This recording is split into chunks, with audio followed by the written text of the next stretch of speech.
నాకు 2 పిల్లలు సార్. పెళ్లి కావాల్సిన పిల్లలు నాకున్నది. నాకు సస్పెండ్ చేసుకుని రిమూవ్ చేశారు సార్. మరి మీడియా మిత్రులకు దయచేసి సీఎం గారికి నేను ఒకటే విన్నపం చేస్తున్నా సార్. నేను అసలే ఒంటరి మహిళ సార్. నాకు పెన్షన్ లేదు. ఆధార్ కార్డు ఉంది, పెన్షన్ లేదు, నాకు ఇల్లు లేదు, రేషన్ కార్డు లేదు.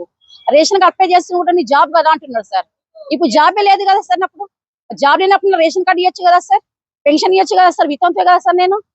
మరి ఎలాంటిది లేనప్పుడు ఎట్లా బతకాలి సార్? ఎక్కడ పోతే జాబ్ ఏదైనా చేద్దామంటే సర్టిఫికేట్ పట్టుకరా అంటున్నారు. ఏం పట్టుకరాలేదు సార్? ఉన్న సర్టిఫికేట్ డిపోలో పెట్టుకున్నారు, ఆర్ఎం ఆఫీస్ లో ఉన్నాయి. ఎట్లా ఇస్తారు సార్ వాళ్ళు?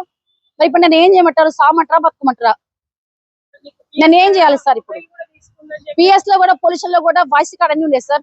డిఎం గారు పోలీస్ స్టేషన్ పోతే డ్రైవర్ కానీ మరి ఎక్కడో పోలీస్ స్టేషన్ లా ఏమైంది, ఏం చెప్పినావు అని అడగడం అంత అవసరం లేదు సార్. డిఎం గారికి ఆధార్ కార్డ్ కేసే కాదు అన్నారు. ఆధార్ కార్డ్ కేసే కదా నాకు ఇవ్వచ్చు కదా. వెళ్ళి మళ్ళీ ఆర్ఎం గారిని అడిగితే అదేదైతే ఎఫ్ఐఆర్ అయిందో టీటీఎల్ మీద అది వాపస్ తీసుకుంటే నీకు ఏం డ్యూటీ ఇస్తాం అని ఆర్ఎం గారు చెప్పడం జరిగింది. వాయిస్ దగ్గర ఖచ్చితంగా ఉన్నాయి సార్. ప్రతిదీ పిన్ టు పిన్ దగ్గర ఉన్నాయి సార్. అన్నతరం అన్నా సార్, మీరు రాసివ్వండి సార్, నాకు జాబ్ ఇస్తానికి గ్యారెంటీ లేదు, నమ్మకం లేదు. అసలు ఏం నేను తప్పే చేయకుండా తీసి పడేసిండ్రు కాబట్టి నాకు డ్యూటీ ఇవ్వండి సార్, నేను విత్డ్రా చేసుకుంటా అని అన్నా. లేదు సార్ అన్నారు సార్.